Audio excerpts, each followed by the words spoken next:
ይህ አዋዜ ልዩ ሰበር ነው። የኢራን ውጭ ጉዳይ ሚኒስትር አባስ አርጋቺ በአሜሪካ ወገን የምንደራደረው ቁም ነገረኛ አጣን እያሉ ነው። አሜሪካንን አትታመንም ሲሉ አስታውቀዋል። ውጭ ጉዳይ ሚኒስትሩ እንደሚያዩት ሁሉም መርከብ በሆርሙዝ ሰርጥ መተላለፊያ ማለፍ ይችላል፣ ከቴሄራን ጋር ቁርሾ የገቡ ባላንጣ አገራት ካልሆኑ በስተቀረ። ከ6 ሳምንታት የሰማይ ለሰማይ ክትክት እረፍት በኋላ እግር ያበዙት ፋርሳዊ ከፍተኛ ዲፕሎማት አሁን ያሉት ህንድ ነው። በዛን ሰሞን ፓኪስታን፣ ኦማን፣ ራሽያና ቻይናን አካለው መመለሳቸው ይታወቃል። ተንታኞች እንደሚሉት ዲፕሎማሲያዊ ድር እያደሩ ነው። አርጋቺ ለጋዜጠኞች በሰጡት በዚህ መግለጫቸው ሆርሙዝ ሰርጥ ያሳልፋል፣ በቅድሚያ ግን ከኢራን ያልተጣላና በሚያልፍበትም ወቅት ከኢራን ባህር ኃይል ጋር ግንኙነት ፈጥሮ ማለፉን ማረጋገጥ ይኖርበታል ብለዋል። በቁልፉ አስተላላፊ ዙሪያ ይህንን በጥቅስ ምልክት ውስጥ አስቀምጡት፣ በኋላ ላይ እናብራረዋለን። በቁልፉ መተላለፊያ ዙሪያ ያለ ሁኔታ በጣም የተወሳሰበ ነው የሚሉት አርጋቺም እርስ በርሱ የሚጣረስ ተቃራኒ መልእክት አገሬ የአሜሪካንን እውነተኛ የድርድር ዕቅድ እንድትጠራጠረው አድርጎታል ባይ ናቸው። ከአንድ ወር በላይ የተኩስ አቁሙ ቆይታ ካለመጀመሪያው ድርድር በስተቀረ ሁለቱን ተቆናጣሪ ተደራዳሪዎች ዳግመኛ በአንድ ጠረጴዛ ዙሪያ ማስቀመጥ የተሳነው የፓኪስታኑን ድርድር አልከሸፈም፣ አስቸጋሪ ሁኔታ ውስጥ ወደቀ እንጂ ይላሉ የኢራኑ ሚኒስትር። ኢራን ለዲፕሎማሲ ዕድል ለመስጠት ብላም ተኩስ አቁሙን በሕይወት ለማቆየት እየሞከረች ነው የሚሉት አርጋቺ ወደ ጦርነትም ለመመለስ የዛኑ ያህል ያቆበቆብነን ሲሉም ቴሄራን ውጊያ ገና ቂም እንዳላላት አመልክተዋል። ፕሬዚደንት ዶናልድ ትራምፕ ወደ ውጊያው ዳግመኛ የተመለስኩ እንደሆነ አጭር ግን ጭራቅ የሆነ የኤነርጂ መሠረተ ልማቶችንም የማይምር ቅጥቀጣ ነው የማካሂደው ማለታቸው አይዘነጋም። ኢራንም ኢየሩሳሌምም ሆነች ዋሽንግተን ሞክሩኝና ለቁጭት የሚዳርግ ሰርፕራይዝ እሰጣቸዋለሁ በማለት እያስጠነቀቀች ነው። በምተኩሰው መሳሪያ አቅም ልትገረሙ ትችላላችሁ ማለቷ ነው። አባስ አርጋቺ መግለጫ የሰጡት ፕሬዚደንት ዶናልድ ትራምፕ እዛው ቻይና ሳሉ ትናንት በማኅበራዊ ድረገጻቸው የኢራን ነገር እጅ ብሎኛል፣ ትዕግሥቴም ተሟጣል ሲሉ ሻሞላቸውን ከሰገባው ለማውጣት ከዳዱ በኋላ ነው። ትራምፕ በተጨማሪም እንደ ጂኦፖለቲካል የብስ ፖለቲካዊ አቶሚክ ቦምብ የቆጠርሽውን የሆርሙዝ ሰርጥ የወታደራዊ ጣጣና የገንዘብ መሸምጠጫ መናኸሪያ እንዳታደርጊው ወይም እንድታደርጊው እንደማትፈቅድ ቻይናን ማለታቸው ነው ከራሱ ከፈረሱ አፍ ሰምተን አረጋግጠናል ሲሉ ቴሄራንን አሸብረዋታል። ጉድሽን ስሚ ኢራን፣ የክፉ ቀን ደራሼ የምትያቸው ፕሬዚደንት ሰርጡ እንደገና እንዲከፈት እፈልጋለሁ ሲሉ አረጋግጠውልኛል ብለዋታል። ይሁንና ፋርሳዊ ውጭ ጉዳይ ሚኒስትር ቻይና ላፏ አለች እንጂ ልቧና ጥቅሟ ከእኛ ጋር ነው በሚል መተማመን ለመርዳት ችሎታ ያላቸው አገሮችን ሁሉ እናደንቃለን፣ በተለይ ቻይናን ሲሉ መልሰዋል። አባስ አርጋቺ ዴሊ ያሉት የብሪክስ ውጭ ጉዳይ ሚኒስትሮች የሁለተኛ ቀን ስብሰባ ላይ በመታደም ለሀገራቸው ዘመድ ለማብዛት ነው። ስብሰባው ዛሬ ያለ ጋራ መግለጫ ተጠናቋል። 2 ቀን ሙሉ አበል በልተውና ተልዕኮ አንግበው ከተሰባሰቡ በኋላ ውጭ ጉዳይ ሚኒስትሮቹ የጋራ መግለጫ ለማውጣት እንኳ ባልበቃ ሁኔታ ወደ የመጡበት እንዲበተኑ የዳረጋቸው ጦስ ይኸው ኢራን ማዕከላዊ ሚና የያዘችበት የመካከለኛው ምስራቅ ስንክሳር መሆኑን ኒው ዴልሂ ገልጻለች። ህንድ ያወጣችው መግለጫ አባል ሀገራት ሉዓላዊነትን፣ የባህር ንግድ ደህንነት፣ የሰላማዊ መሠረተ ልማትና የመካከለኛው ምስራቅ ሰላማዊ ሰዎች ሕይወት መጠበቅን ጨምሮ በተለያዩ ጉዳዮች ላይ ብሔራዊ አቋማቸውንና አመለካከታቸውን ተጋርተዋል ይላል። አንድ አባል አገርም ጋዛንና በቀይ ባህርና በባቤል ማንዴብ ሰርጥ ደህንነትን የሚመለከተው ክፍል ላይ ቁጥብነቷን ገልጻለች ተብለዋል። ይህ በእንዲህ እንዳለ ትራምፕ ከቻይና መልስ በኤርፎርስ ዋን ላይ ጋዜጠኞች ኢራን የኒውክሌር እንቅስቃሴዋን ፍሪዘር ወይም ማቀዝቀዣ ውስጥ የምትከተው ለ20 ዓመት ብቻ ቢሆንስ በማለት ላቀረቡላቸው ጥያቄ እስማማለሁ፣ 20 ዓመት በቂ ነው ብለዋል። ነገር ግን ከነሱ የማገኘው ዋስትና እውነተኛና እርግጠኛ 20 ዓመት መሆን አለበት ብለዋል። ትራምፕ ከዚህ ቀደም እንዲሆን የጠየቁት ግን ኢራን ዩራኒየም ማበልጸግን እስከ መቼውም ባይ እንድትል ነበረ።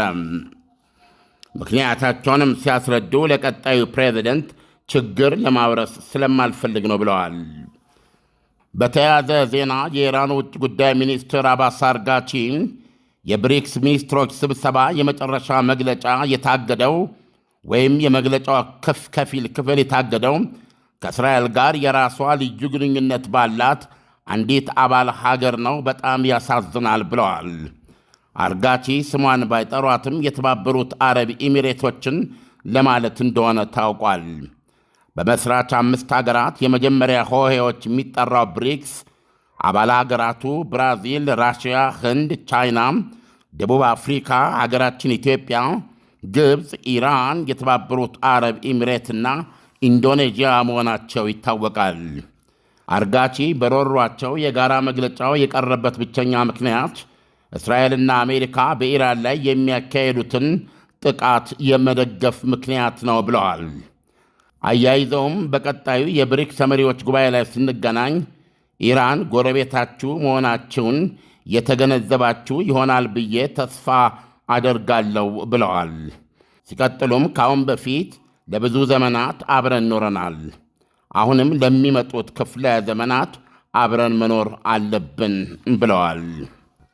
ዳንኤል እንግዲህ እንደሰማኸው ነው የውጭ ጉዳይ ሚኒስትር አባስ አርጋቺ ዋናው መልእክት እዚህ ላይ የመልእክቱ የተዘበራረቀ መሆን አሜሪካን በዚህ ድርድር ላይ ያላትን እውነተኛ ዕቅድ ለማወቅ አስቸጋሪ እንደሆነባቸው ነው የገለጹትና ይሄም ደግሞ ለድርድሩ ችግር እንደሆነ አመልክተዋል።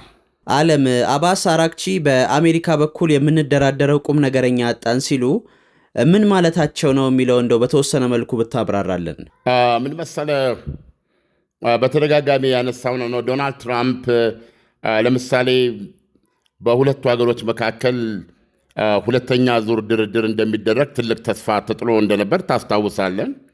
በፓኪስታኑ ድርድር አንዴ ከተደራደሩ በኋላ ነው ሁኔታው በዛው የቆመው እና እነዚህ ሀገሮች ወደ ድርድሩ ከመምጣታቸው በፊት ውስጥ ለውስጥ በፓኪስታን አማካኝነት መልእክት ይለዋወጣሉ እና በኢራኖች በኩል የሚገለጸው ፕሬዚደንት ዶናልድ ትራምፕ በማኅበራዊ ድረገጻቸው ደረስንበት፣ ኢራኖች ተስማሙ፣ እንደዚህ ሊሆን ነው፣ እንደዚያ ሊሆን ነው እያሉ የሚሰጧቸው መግለጫዎች በሙሉ ውሸት ናቸው ነው የሚሉት። ስለዚህ በምናስተላልፈው መልእክት የተነጋገርናቸው ነገሮች በፕሬዚደንቱ ሲገለጽ ጨርሶ የሌለ እንደገና እርስ በርሱ የሚጣረስ የመጀመሪያ ሀሳብ ላይ ሲቀርብ ሌላ፣ በሁለተኛው ላይ ሲመጡ ሌላ በማለት በብዙ መልኩ የቀረበ ነው እና ፕሬዚደንት ዶናልድ ትራምፕን እውነት በዚህ ድርድር ላይ ውጤት ላይ ለመድረስ ሲሪየስ ናቸው ወይ? የምራቸውን ነው ወይ? እንደ ቁም ነገር ነው ወይ? ቁም ነገር አድርገው ይቆጥሩታል ወይ የሚል ጥያቄ ነው ያነሱትና ቤዚካሊ ዶናልድ ትራምፕን የሚመለከት ነው።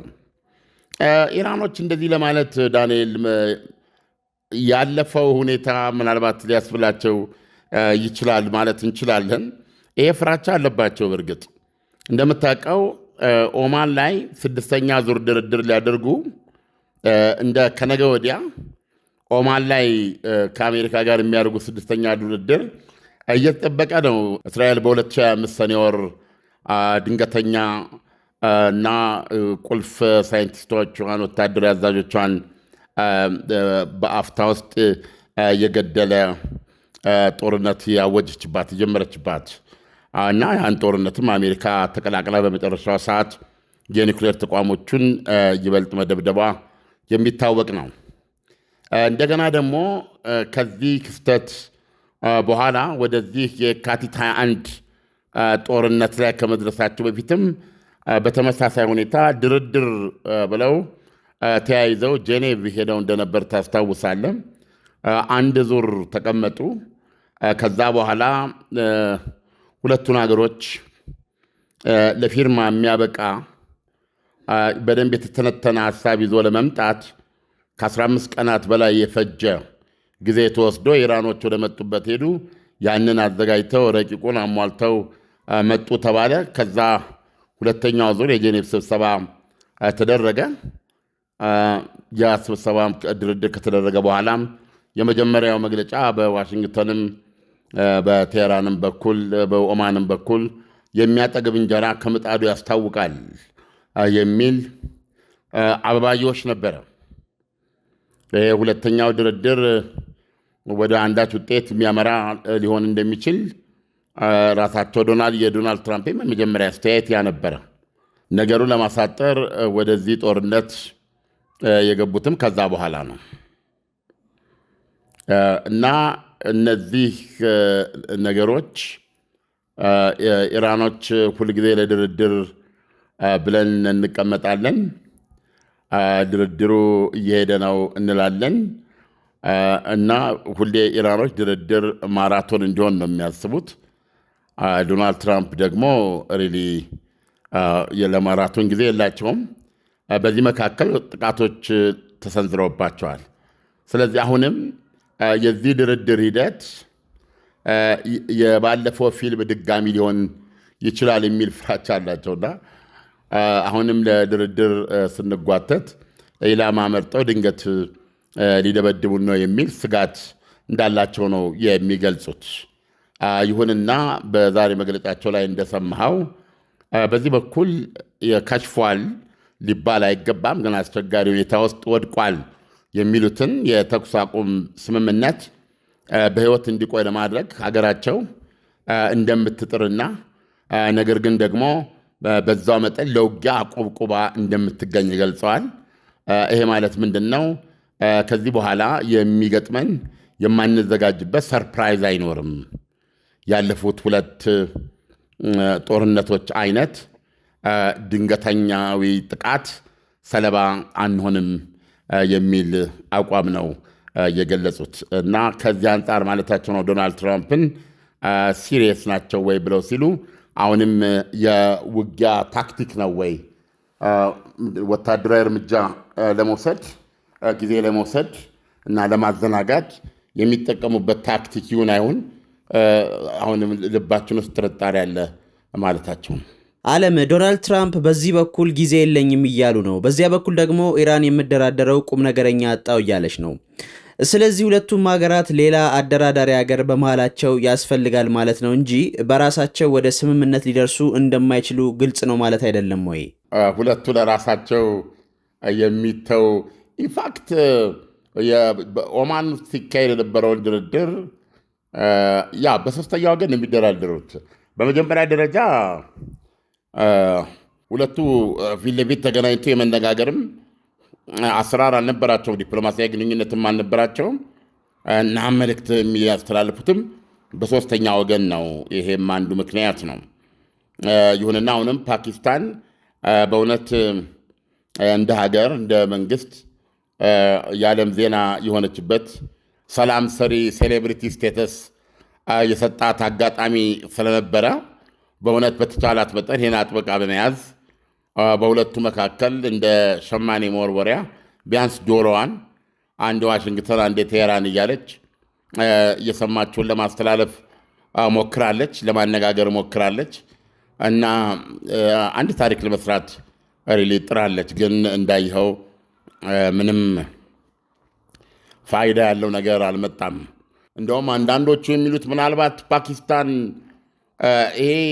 ይሄ ድርድር እንዳይፈርስ ይሄ ድርድር ለፍሬ እንዲበቃ ካላት ፍላጎት የተነሳ ሁለቱም ንገሪው እያሉ የሚነግሯትን መርዙን ከውስጡ እያወጣች እያለሰለሰች እያጣፈጠች ስለምታቀርብ ይሆን እንዴ? ዶናልድ ትራምፕ አልቋል እኮ በቃ እንትኑንም እንሰጣለን ብለዋል። ምንድን ነው 60 በመቶ የበለጸገውንም የ400 ኪሎ ግራም እሱን እንሰጣለን ለአሜሪካ ብለዋል። እና ሁለተኛ የኒውክሌር ጉዳይ አርም ብለዋል። በቃ በሱ ተስማምተናል እያሉ ብዙ ነው የገለጹት ስምምነትን። እንትኑ ሊከፈት ነው በቃ ይህም ሆርሙዝ ሰርጥ እንትናው ጦርነቱ በ2-3 ቀን ያበቃል። እንደዚህ የሚሉ በጣም በምስራች የተሞሉ ተከታታይ መግለጫዎች ነበር ዶናልድ ትራምፕ የሚያወጡትና እንደው አንዱስ ምክንያት እንደው ከቀናይነት የተነሳ የፓኪስታን የመልእክት ማለስለሷ ምክንያት የሆነው የሚል ጥያቄም ተነስቶ ነበረ። እና እንዳልኩ ሁለቱ ፊት ለፊት አይነጋገሩም፣ ማነጋገር ያስፈልጋቸዋል። ዓለም ለሰጠህን ትንታኔ በጣም አመሰግናለሁ። መልካም ምሽት ይሁንልህ። መልካም ምሽት ዳኒ።